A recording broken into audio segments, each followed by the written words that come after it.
Continuamos, pues, con cierto adelanto con la presentación del programa, y para hablar del régimen económico, financiero, contable y de control de los consorcios, pues Manuel Toledano Torres, que es interventor territorial de Albacete, y su presencia aquí está facilitada por, yo en esto no tenía contactos, a través del INAP me propusieron su nombre y no es una imposición, al contrario, yo no podía, yo hace mucho tiempo que estoy un tanto desligado de lo que es la administración local de mis antiguos compañeros y, por tanto, pues creo que la formación profesional que tiene, el título profesional que tiene, es suficiente para saber de lo que hablan. Muchas gracias, Manuel. A ver, yo vengo de la Administración General del Estado. Yo soy interventor del Estado. Entonces, bueno, creo que soy minoría aquí. En la presentación voy a hablar en buena parte de mi experiencia dentro de la Administración General del Estado, de los consorcios en la AGE, pero también voy a intentar cubrir todos los aspectos de las entidades locales. Si digo alguna barbaridad, pues me rectificáis e intentamos buscar un elemento en común. Voy a centrarme también en el tema del control, en el tema de la auditoría de cuentas. Le quiero dedicar algo de tiempo, porque creo que los interventores locales vais a tener que empezar a hacer auditorías de cuentas, también los consorcios vais a recibir esas auditorías de cuentas, y es un tema que me gustaría dedicarle unos minutos al final. Mi experiencia con los consorcios viene, yo ahora mismo estoy de interventor territorial en Albacete, pero también tengo la designación de interventor en el consorcio Ciudad de Cuenca. Es un consorcio adscrito a la Administración del Estado, es uno de los llamados consorcios culturales. Junto con Santiago y Toledo son ciudades patrimonio de la humanidad, y estos consorcios surgen para garantizar la existencia para garantizar que se cumplen los criterios de ciudad patrimonio de la humanidad. Antes hablabais un poco de la designación de interventores locales. Yo me pierdo mucho con secretario. En mi caso, mi participación allí es porque en los estatutos está previsto que exista un interventor que haga el control económico-financiero, sin más, que lo nombrará el Consejo de Administración a propuesta de la Intervención General. Luego se especifica que se podrá establecer un sistema de función interventora, si lo desea así el Consejo de Administración, de acuerdo con la existencia de un presupuesto, que ahora veremos. En mi caso estamos funcionando así. Yo creo que en la Administración del Estado está más claro el tema de administración institucional y demás, mucho más de lo que el debate de entidad local, administración institucional y demás. Yo, como recién llegado a estos temas de la administración local, me da la impresión de que unos años atrás era bastante claro que estábamos hablando de entidades locales en los consorcios, y yo no sé hasta qué punto, a base de regular el Estado cosas de la entidad local, hemos ido reproduciendo de forma un poco brusca el sistema estatal. Por lo menos en el modelo de control da esa sensación. Y bueno, ahora lo iremos viendo. Voy a intentar yo tampoco daros mucho, dar una sesión muy insoportable, y voy a intentar analizar todos y cada uno de los aspectos del ciclo presupuestario e ir analizando un poco los temas más interesantes. Vamos a partir del cierto 22 de la Ley 40/2015, pues que es fundamental, que parece que es la gran solución a todos los problemas, pero que en realidad no lo es tanto, que es la idea de que todo el régimen económico-financiero vamos a acudir a la normativa de la administración de adscripción. También habla del régimen pues el tema de los presupuestos, del régimen patrimonial, e introduce la obligación de una auditoría de cuentas anuales. En algunos casos el propio régimen de control de la administración de adscripción lo va a tener previsto, en otros casos no. Con esta imposición tenemos claro que el consorcio, como mínimo, va a tener una auditoría de cuentas. Sería como un mínimo de control. También yo luego intentaré profundizar en qué hablamos cuando tenemos un informe de auditoría de cuentas y hasta dónde llega su función como control. Bueno, pues siendo así, antes de acudir a cada una de las fases de la ejecución presupuestaria, pues bueno, un poco lo mismo que habéis estado hablando. ¿Cómo se define los consorcios en los aspectos económico-financieros en cuanto a administración? Bueno, pues en el Estado está bastante claro, se cambió la Ley General Presupuestaria.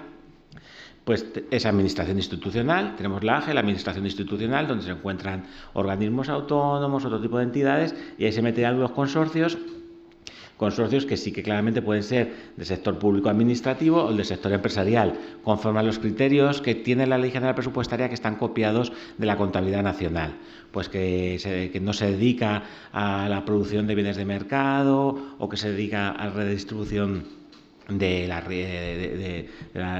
renta a la riqueza, o también que tienen ingresos comerciales, que se financian fundamentalmente con ingresos comerciales. En el caso del Estado, haciendo una consulta en el INVESPE, que es el inventario de entidades del sector público, no sé si hay 24 o 27 consorcios estatales, de adscripción estatal, todos son del sector público administrativo. Algunos debieron nacer con el objetivo de ser empresariales o de financiarse fundamentalmente con ingresos comerciales, pero lo cierto es que ahora mismo no hay ninguno. Dentro de esos 24 que están en el Estado, no están incluidos todavía los centros asociados de la UNED, que ha sido un tema bastante complejo. Los centros asociados de la UNED casi todos tienen forma de consorcio, otros tienen formas de fundaciones y demás. Bueno, hay un objetivo se están auditando ya, en parte también por la ley de universidades, y hay una idea de que integren sus presupuestos en los presupuestos del Estado y que formen parte también de la cuenta general del Estado. Por lo pronto todavía eso está en proceso de evolución. En el caso de la administración local, bueno, pues este tema de entidad local, administración institucional, pues ya se ha debatido mucho. El texto refundido de la ley reguladora de las haciendas locales no habla específicamente de los consorcios ni dice nada en especial sobre su presupuesto, su régimen. El reglamento de control sí que habla ya de los consorcios y lo incluye en su ámbito, para luego decir que será posible que tenga una función interventora si está previsto. Y además ahí habla de consorcio adscrito a la entidad local, no está hablando de adscrito a la administración local. Ahí da un poco la impresión de que esa idea clara de administración institucional del Estado, pues parece ser que el legislador tiene claro que también está hablando de administración institucional, aunque cuando luego acudimos a la normativa de las haciendas locales, pues no tenemos ningún referente en especial en materia presupuestaria. Bueno, aquí, bueno, pues la típica estructura. Primero vamos a tener una elaboración de los presupuestos, teniendo en cuenta los objetivos de estabilidad presupuestaria, que pues todo el tema de déficit, límite de gasto, que estáis aburridos de tratar estos años con todos estos temas, con obligaciones de información, limitaciones de todo tipo, etcétera. Eso afectaría fundamentalmente a las fuentes de financiación, las transferencias de las administraciones consorciantes y los ingresos que pueda tener el consorcio. La ejecución, y ahí vamos a analizar el control y la contabilidad. Una vez que tenemos las cuentas hechas, se produce la rendición acompañada del informe de auditoría y ahí tendríamos las distintas fases. Bueno, en cuanto al presupuesto, en el caso del Estado, esto también se modificó hace poco. La Ley General Presupuestaria deja claro que los consorcios tienen un presupuesto estimativo de explotación y capital. Tradicionalmente, la Ley General Presupuestaria preveía este tipo de presupuesto estimativo para el sector público empresarial, mientras que el sector público administrativo pues funcionaba con un presupuesto de carácter limitativo, vinculado a créditos, con una serie de normas de modificaciones presupuestarias, etcétera. Desde la Dirección General de Presupuestos se empezó a fomentar esta idea de presupuestos estimativos. Tiene una serie de ventajas. A mí, personalmente, hay mucha gente que prefiere el presupuesto limitativo porque da mucha más sensación de control y de función interventora, pero a mí me parece que en función de la actividad de la entidad, pues la existencia de un presupuesto estimativo, que no deja de ser una estimación de flujos, tanto por su actividad ordinaria como por sus actividades de inversión o de endeudamiento en su caso, pues bueno, ahí hay un poco opiniones de todo tipo. Aquí sí que creo que es una figura muy importante en los estatutos. Los estatutos hay margen de actuación para regular y de hecho, en el caso del consorcio de Ciudad de Cuenca y en otros consorcios, está previsto, se puede implantar un presupuesto de carácter limitativo desde una perspectiva de funcionamiento, con tus propias normas, tus modificaciones, cómo apruebas o no, y vincularlo o no al ejercicio de una función interventora. Bueno, pues aquí lo que os digo, en el caso de la Ley Reguladora de las Haciendas Locales, pues no se dice nada especial de los consorcios. Si hablamos de entidad local, pues tenemos claro que tiene su presupuesto, se habla de organismos autónomos, sociedades mercantiles, ahí tendremos pues un presupuesto limitativo, pero si estamos ante una administración institucional, bueno, pues podría ser parte de los presupuestos que integran el presupuesto general de una entidad local. No lo sé, quizás eso tendréis vosotros una opinión más formada que yo. Sí que parece tener en la administración local mucha fuerza las bases de ejecución. El estatuto y las bases de ejecución tienen que ser un elemento fundamental para que los consorcios tengan el régimen presupuestario adecuado que se busca y para que luego eso se vuelque en el sistema de control que van a tener las entidades. Bueno, el tema de control. Aquí vamos a detenernos un poquito más. En el control, nos dice la Ley 40/2015 que acudamos a la normativa de cada administración. Pues si nos vamos a la administración del Estado, la Ley General Presupuestaria habla de las modalidades clásicas de control: función interventora, control financiero permanente y auditoría. También tenemos el control de subvenciones. La función interventora está prevista para la AGE y para los organismos autónomos. En algún caso se puede ampliar. En el caso del control financiero vamos a ir como por capas. El control financiero se expande a muchas más tipos de entidades, también dentro de aquellas que tienen función interventora, y finalmente vamos a tener la auditoría, que ya va a cubrir todo tipo de entidades, incluyendo el sector público empresarial en su totalidad, siempre que dentro del plan anual de auditorías se haya decidido que se va a realizar la auditoría del tipo que sea. No solo tenemos auditoría de cuentas, tenemos auditorías de cumplimiento de operativa que son muy similares a las funciones de control financiero, pero con un carácter mucho más puntual. Son distintos modelos de control. El debate entre función interventora, control financiero, es un debate que en la intervención existe siempre, y hay unos partidarios. Yo soy más bien del control financiero, otros les encanta la función interventora. La función interventora es un control previo de estricta legalidad, que se va a basar prácticamente siempre en una serie de requisitos básicos, que exige el expediente completo y exige una vinculación muy cercana entre el órgano de control y el controlado. Aparte que deberíamos acudir a una administración electrónica donde toda la remisión se haga de forma electrónica. Yo creo que la administración electrónica de los consorcios pues debe ser otro tema que no es tan fácil de solucionar ni de gestionar, porque lo cierto es que también en los consorcios, hasta donde es mi experiencia, pues hay no hay un soporte fuerte de la administración por parte de arriba, como puedes tener en un organismo autónomo, y estás un poco ahí abandonado intentando cumplir las 1001 obligaciones que se tienen. Pero bueno, un control financiero permanente, pues tiene, siempre que no sea aquel famoso control posterior de hace años, que hacías un control pasados 2 años a comprobar las nóminas y a comprobar dos tontadas o no. Se tiene que hacer un control. Si se hace un control financiero planificado, donde decidas, como pongo ahí, pues bien planificado, basado en riesgos, pues el interventor, viendo un poco la actividad del consorcio, sus características, si está acudiendo a mesas de contratación, si es que las hay, a recepciones y demás, se trata de decir dónde está el riesgo, dónde están los problemas. Tengo problemas en la definición de los ingresos, tengo problemas en la contratación, voy a hacer un control específico bien programado y próximo. Lo puedo hacer prácticamente mientras que está ocurriendo la ejecución del gasto. No tengo por qué esperarme al 2018 para hacer el control del 2017. Puede ser una buena fórmula. ¿Qué ocurre? En el Estado ahora mismo, si aplicamos simplemente la Ley General Presupuestaria, la única obligación de un consorcio es la de estar sometido a auditoría de cuentas. Y si el plan de auditorías del año prevé una auditoría de cumplimiento de algún tipo o de eficacia, eficiencia o economía, pues lo hace. ¿Qué ocurre? Existe la flexibilidad de los estatutos. Lo ideal es que en los estatutos, en el reglamento correspondiente, se prevea el sistema de control y se diseña el sistema de control más eficaz.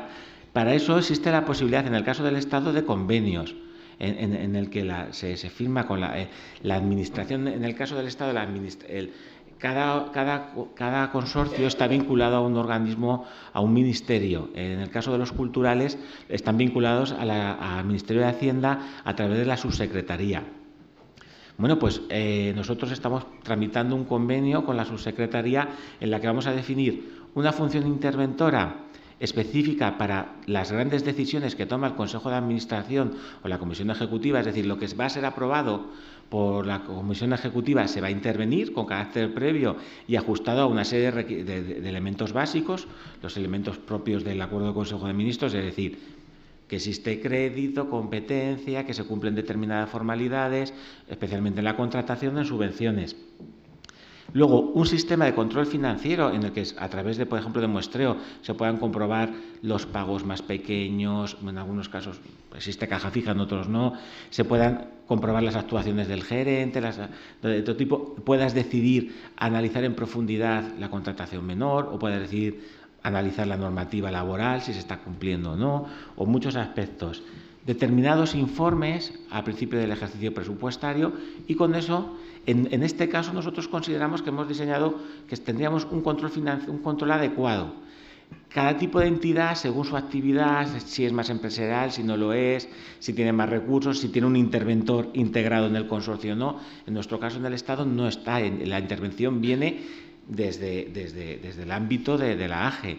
Entonces, no existe la figura de interventor allí, no puede estar todos los días haciendo las actuaciones de control. También, en el ámbito estatal, el interventor es un órgano puramente de control, aunque las intervenciones también tienen funciones contables en el ámbito estricto de la AGE.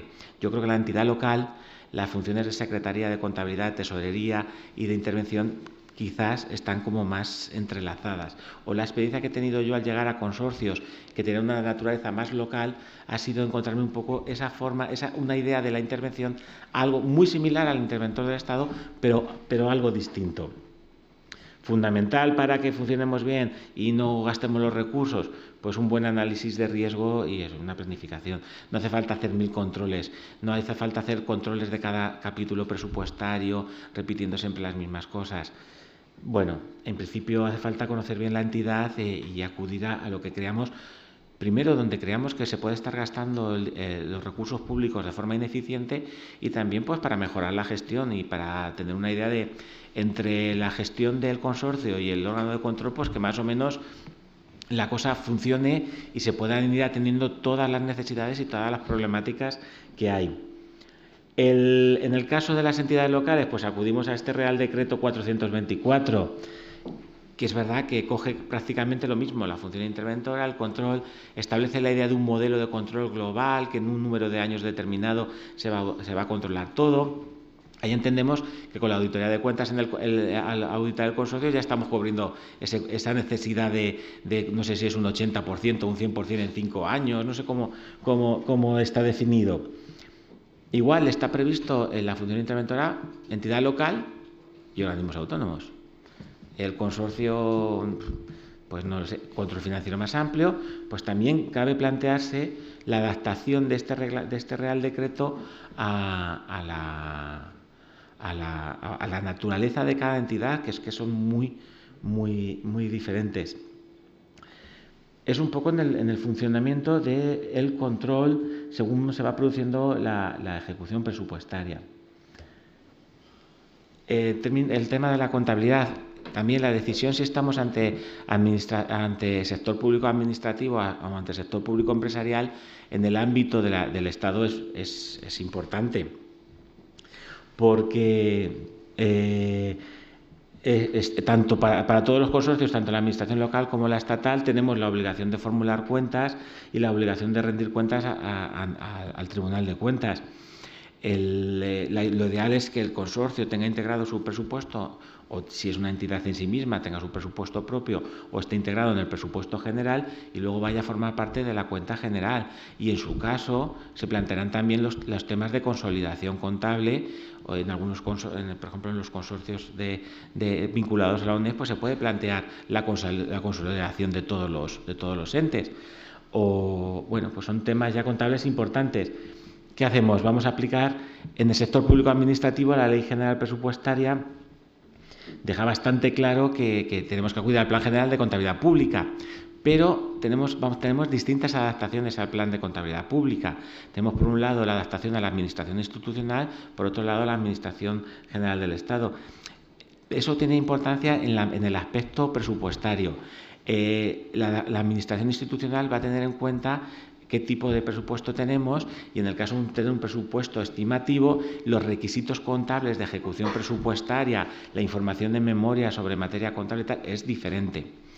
En el ámbito del Estado también se mete en el Plan General de Contabilidad Pública algunos aspectos de contabilidad de costes y de indicadores que van a formar parte de la información contable, apartándose un poco del criterio de la contabilidad privada, que en la contabilidad privada hay una idea muy clara que la memoria tiene que ser información contable y con información económico-financiera, pero no información de costes ni nada de esto.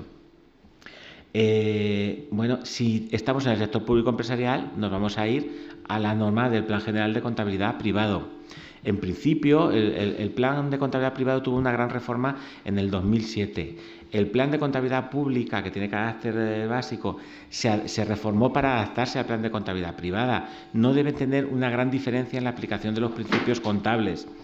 Pero hay, claro, necesariamente especialidades, temas como el deterioro. No puedes utilizar la misma técnica de deterioro en el sector público empresarial que en el sector público administrativo. Ahí entran conceptos como de utilidad pública, de una serie de cosas. Hay muchos elementos. Ahora se espera una reforma del Plan de Contabilidad Privado, que se piensa que va a ser menos ambiciosa de lo que se pensaba inicialmente. Las normas internacionales, todo esto deriva de la adopción de las normas internacionales de contabilidad.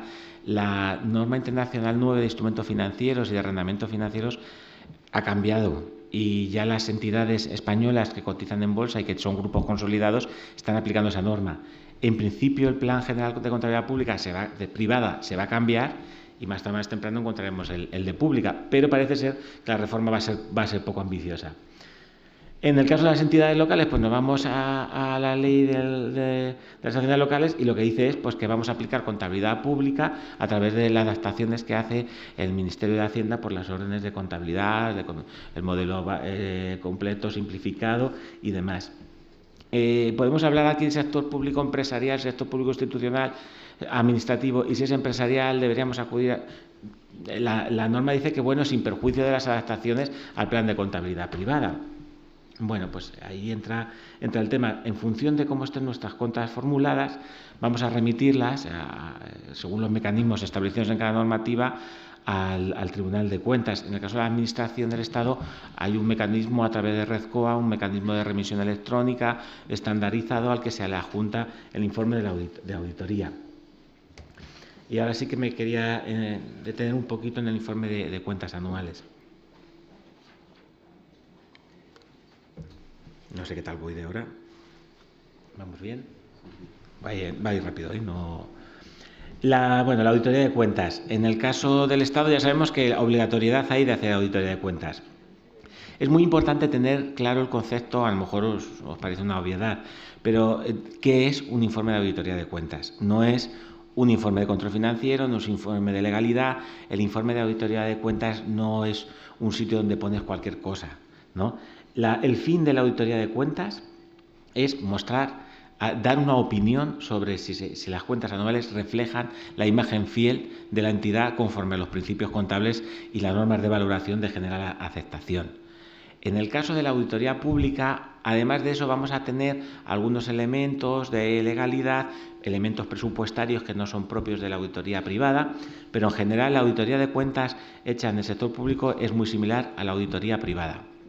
Y el fin último es decir si la entidad muestra la imagen fiel. Podemos tener una entidad que funcione realmente mal y la auditoría de cuentas puede tener un informe favorable, porque realmente tú leas el balance y leas el estado de resultados y efectivamente diga, pues esto funciona fatal. O otra cosa es que tengamos incumplimientos legales que a lo mejor se pueden poner ahí en el informe de auditoría, o, como ahora veremos, tendremos otras herramientas. Pero eso es muy importante. En el caso de la Ley General Presupuestaria está previsto que se puede hacer auditoría en todo tipo de entidades del sector público. Entonces, desde esa perspectiva, la normativa estatal ya prevé la realización de la auditoría de cuentas. Bueno, pues aquí he puesto algunos de los elementos básicos a la hora de hacer una auditoría de cuenta o de sufrirla, ¿no?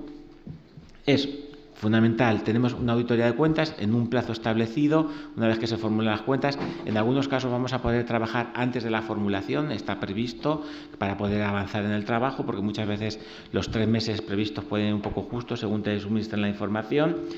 El informe tiene que tener una opinión, el informe está totalmente estructurado. Se habla de las responsabilidades, se definen los principios y se da una opinión calificada. Favorable, con salvedades, o desfavorable, también se puede denegar opinión. La opinión se deniega cuando hay limitaciones al alcance, cuando el auditor no puede hacer su trabajo. Pero tampoco vale decir, he pedido la información, la he pedido 2 veces, no me la han dado. O tengo una dificultad para conseguir esclarecer este concepto contable. Hay que buscar técnicas para conseguir evidencia y para conseguir emitir una opinión. Si no se puede, pues se deniega la opinión. Pero que cuando denegamos opinión tiene que estar justificado. No podemos decir, pues ya no te hago la auditoría, que es bastante tentador, sobre todo cuando tienes muchísimo trabajo, ¿no? Cuando pongamos salvedades, las salvedades son las que son, por errores contables, por limitaciones al alcance, y van a estar cuantificadas y tienen que tener una cierta relevancia. No podemos poner una opinión con salvedades porque hayamos visto un incumplimiento de la administración electrónica. Eso no es un incumplimiento contable, es un error contable. Sí que lo pondremos cuando veamos que no están reconocidos los ingresos conforme a un principio adecuado, o cuando todo el patrimonio entregado a la entidad, que es un patrimonio cedido, no está reconocido como elementos del consorcio, o no forman parte de su patrimonio, no forman parte de una actividad de arrendamiento. Ahí nos vamos a meter en el mundo contable y vamos a intentar ver claramente que todos los elementos de la actividad económico-financiera están reflejados contablemente de forma adecuada. Esto puede ser muy complicado o podemos tener un consorcio muy sencillito y muy normal que tenga 4 cositas: sus ingresos, sus gastos, sus transferencias anuales, un edificio cedido, un cierto mobiliario y no mucho más.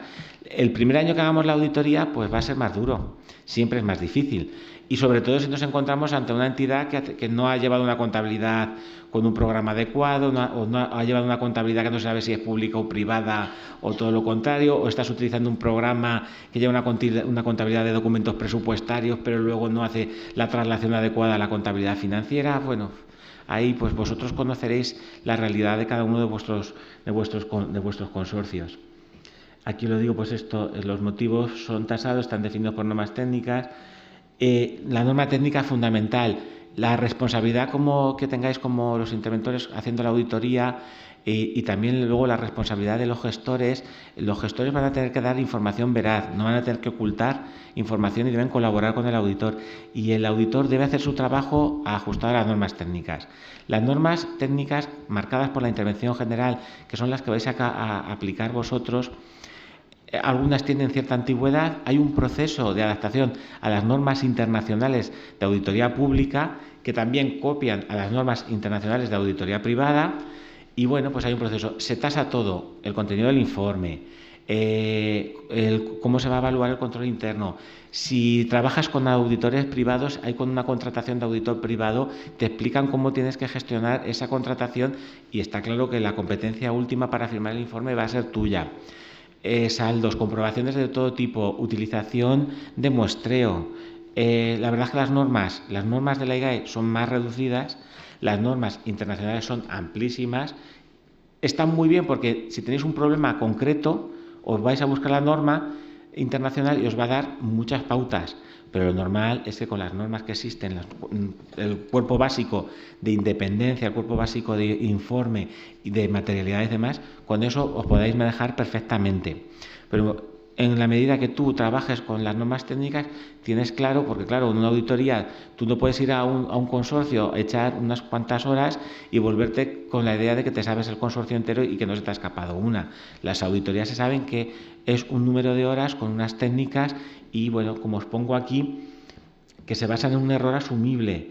Es decir, buscar evidencia, ser conscientes de que tienes errores intrínseco por el tipo de entidad, errores que puede cometer el auditor y de muchos tipos.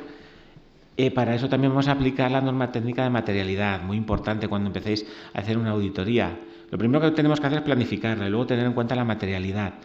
En la norma de materialidad lo que viene a decir es, en función del volumen de mi balance, en función de los resultados y demás, voy a determinar a partir de cuándo los errores que estoy viendo son significativos o no. Un error en la caja de 20 euros, pues no lo voy a poner en el informe. Habrá organismos que tengan un error de 30.000 euros y otros lo tendrán una entidad, una empresa grande en el sector privado, pues tiene un error de varios millones de euros y que, vamos, le importa un bledo cosas que muchas veces se ponen en los informes. La materialidad la vamos a tener en cuenta para planificar el trabajo y para emitir el informe. Entonces, el informe, meteré en el informe lo que de acuerdo con la norma de materialidad me diga que sí que es significativo, que realmente afecta a la imagen fiel. Y luego, por supuesto, está el juicio del auditor, que es una cosa muy utilizada, que hay veces que se utiliza bien y hay veces que significa que hago lo que me da la gana. No, el juicio del auditor siempre basado en las normas técnicas. Y aquí os digo, pues fundamental, planificar, que muchas veces hacer la auditoría planificas poquito porque no puedes. Evaluar el control interno. En teoría, si tú vas a un consorcio que funciona estupendamente bien, que tiene un montón de mecanismos, que tiene una figura de control dentro, pues la auditoría va a ser mucho más sencilla. Si llegas a un sitio que nadie sabe cómo se hacen las cosas, no sabes nunca dónde están los bienes, el que cobra paga y hace todo a la vez y decide en qué se gasta y demás, no hay segregación de funciones y demás, pues claro, la auditoría vamos a tener que trabajar más. El error que vamos a asumir tiene que ir a menos porque tenemos que hacer más pruebas, tener en cuenta muchas más cosas. Y bueno, fundamental, la independencia. Hay que tener en cuenta que las normas dejan bien claro que tienes que ser independiente. Y una cosa que es el escepticismo profesional. En el caso de la auditoría privada, durante los años de bonanza económica, se creó como una especie de idea de que todo funcionaba bien, el auditor y el gestor se llevaban muy bien, además son tus clientes. Bueno, y se pierde un poco la idea, y en el caso del sector privado, en el sector público resulta que a lo mejor te tiras haciendo la misma auditoría 8 o 9 años. Conoces perfectamente al gestor o incluso tienes cierta relación porque luego haces actuaciones de control. Es muy importante que siempre pienses que es posible que las cosas no se estén haciendo bien. Tampoco es que seas estés obsesionado con el fraude y con poner pegas. Hay un término medio porque es importante entre lo que se dice esto de no revisado y conforme y el pongo pegas a todo, pues tenemos que encontrar un término medio, ¿no? que sea razonable. Pero bueno, que no olvidéis cuando estéis haciendo una auditoría, pues todos estos elementos. La independencia, la intervención general, ahora está insistiendo mucho. Se ha previsto un documento al inicio de actuaciones donde se firma y se dice que eres independiente. Todos los que trabajan en la auditoría tienen que firmar ese documento por cada auditoría y por cada actuación de control. Bueno, pues si aplicáis las normas de la IGAI, pues os vais a encontrar con eso. Muchas veces, pues es unas obligaciones de documentación bastante fuertes. Pero no olvidéis que al hacer eso estáis salvando vuestra responsabilidad. ¿Dónde viene el tema de control más allá de la auditoría de cuentas? Muchas veces el informe de auditoría de cuentas van a ser 2 páginas, en las que después de trabajar 3 meses pones que la opinión es favorable, o que es desfavorable porque el presupuesto no se ejecuta, no está bien señalado, o porque hay un error contable de no sé cuánto.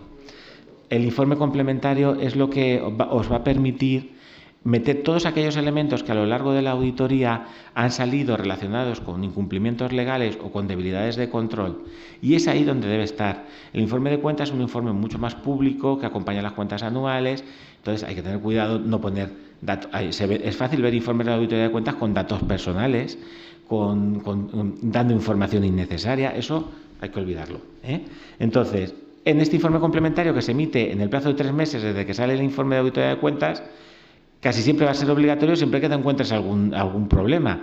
Es una herramienta muy útil. Si tenemos el consorcio y no lo controlamos de ninguna manera, aquí es donde vamos a poder trabajar un poquito más. Se divide en 2 partes, control interno, si hay errores de funcionamiento y demás, e incumplimientos de legalidad. En este informe hay una norma técnica que lo explica muy bien. Puedes hacer solo una parte o las 2. Cuanto peor sea el informe de auditoría de cuentas, más fácil será que este informe sea más completo. Si hemos dicho que la auditoría de cuentas que las cuentas están fatal, pues luego este informe tendrá que a lo mejor desarrollar más. Si la opinión es favorable, es más sencillo que aquí no encontremos errores. Aquí es donde vamos a poner recomendaciones de todo tipo. errores que encontremos y las recomendaciones, y pediremos que haya un seguimiento de las actividades. Hacemos el informe y luego tenemos que tener en cuenta que lo que hemos propuesto sigue ahí. ¿Cómo vamos? Había dejado simplemente esto de un par de minutos sobre el sistema de supervisión continua.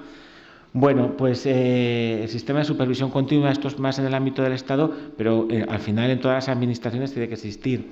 Venimos del CORA, del sistema de todo este intento en estos últimos años de racionalizar la administración. Bueno, y la ley 40/2015 sigue un poco en esta línea y que viene tanto su exposición de motivos como su artículo va y dice que todas las administraciones públicas deberán establecer un sistema de supervisión continua con el objeto de comprobar si subsisten los motivos que justificaron su creación, si es sostenible financieramente y además pues qué ocurre con su mantenimiento, su transformación o extinción. Es decir, creamos una entidad hace no sé cuántos años, realmente está cumpliendo su función, la forma que tiene es la más adecuada. Bueno, pues posiblemente vosotros en los consorcios locales tengáis muy claro que estáis con un servicio público donde no hay duda de su naturaleza. Además, en el ámbito del Estado ha habido mucha revisión, se está revisando mucho las fundaciones públicas, muchas sociedades mercantiles que hacen tiempo que no tienen actividad. Bueno, pues es importante. ¿Qué es lo que hace ya? No sé, una administración local, con qué capacidad, y dependiendo mucho del volumen, por supuesto, una administración local pequeñita, pues tampoco tiene mucho que revisar. En el caso del Estado, la ley 40/2015 dice, bueno, 2 controles, uno de eficacia, que lo va a hacer la inspección de los servicios, y un control de supervisión continua que va a tener que hacerlo el Ministerio de Hacienda a través de la Intervención General. Y vamos a establecer toda una reglamentación que la hará la Intervención General sobre cómo vamos a hacer esta supervisión continua. Y a través de que, aquí en el caso, esto es el ámbito subjetivo del Estado. Durante años en el Estado se ha intentado saber cuántas entidades, cuántos organismos públicos o sociedades mercantiles existían. Se han hecho inventarios en varios sitios. Ahora se prevé la creación de un inventario, pero es que ha sido casi imposible saber cuántas entidades existían. En el Estado tenemos unos inventarios de hace tiempo. Bueno, en esta consulta del INVESPE aquí aparecen 382. Bueno, pues tenemos 145 sociedades mercantiles, lo que decía, 24 consorcios. Bueno, pues la idea es que vamos a ir revisando qué hacemos con estas entidades. Yo creo que luego esto, como también el control por programas de ejecución presupuestaria, como otras muchas cosas, pues quedará en un ambiente más teórico y la realidad no creo que empecemos a ver enormes cambios, porque además luego es bastante complicado y es muy difícil. Pues vamos, los 3 elementos. ¿Y cómo lo vamos a hacer? Pues recomendaciones de mejora sobre la gestión, recursos humanos, tal, propuesta de supresión en los casos previstos legalmente y también de transformación jurídica. La idea que tiene la Intervención General, ya se ha salido esta orden ministerial que regula el sistema de control, pues que tengamos como 2 tipos de control. Uno más sistemático, basado en indicadores a través de toda la información disponible que tenemos por todos los sistemas de información, y luego los modelos tradicionales de actuación. En un momento determinado se va a la intervención o en colaboración con la inspección de los servicios y nos vamos a una entidad y la analizamos desde muy diversas perspectivas, no solo de la legalidad, sino también desde luego hay que analizar bien la situación financiera. Algunos consorcios del Estado tienen situaciones financieras bastante regulares, otros no, desde luego. Y bueno, pues a través de esos modelos, pues al final establecer una serie de informes que se eleven al ministro de Hacienda y que den ahí un poco, que pues hagan recomendaciones y demás. Algún caso muy evidente de sociedades inactivas y demás, pues posiblemente se plantee su liquidación o el cambio de un tipo de entidad a otra, y en otros muchos casos pues harán algún tipo de recomendaciones que, bueno, pues que se supone que ayudarán a mejorar la gestión y estas cosas a las que nos dedicamos. No tengo mucho más que decir, creo que será interesante ahora la mesa. Os dejo aquí mi correo por si de alguna manera en algún momento os puedo ayudar con algunos temas, y nada más.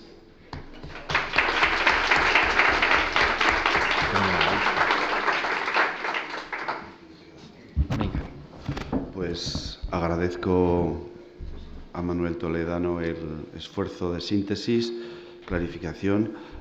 Seguramente a muchos se nos han caído el miedo reverencial a los interventores, por su enfoque, por su sentido común, etcétera, etcétera.